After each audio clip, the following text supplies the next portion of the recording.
expected to help speed up distribution of the coronavirus vaccine. Medical reporter Liz Bonas shares how it might get you some help and get the shot sooner. Hey there, these new federal guidelines recommend opening up the process to everyone age 65 and older, which should help speed up distribution. But they also suggest a change in moving more doses out the door to deliver them to you, rather than holding back some for a second shot. We're telling states today that they should open vaccinations to all of their most vulnerable people.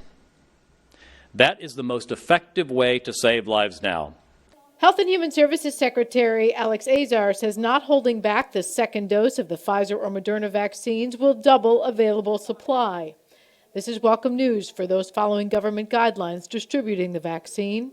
We're all anxious. We're all wanting to do this faster.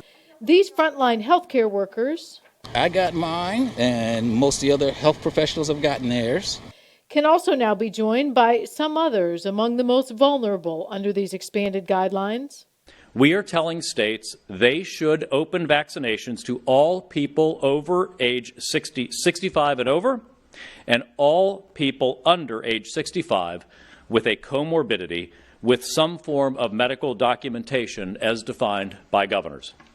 While the original goal was to put the highest risk people at the front of the line, Azar acknowledged. And some states' heavy-handed micromanagement of this process has stood in the way of vaccines reaching a broader swath of the vulnerable population more quickly. The hope now is this frees up public health providers to expand to larger venues and include community health centers and pharmacies. Those who've been conducting the research say with vaccine companies ramping up production, they trust the second dose will be available when needed. Well, it's ideal to get that second dose 3 to 4 weeks in the time that follows, as studied. In the context of a global pandemic, you also have just the practical challenge of how do we keep people from dying? How do we get as many people immune as we can? And so I think there's a lot of balancing of that going on in conversations. And I'm not sure that anyone knows the exact right answer.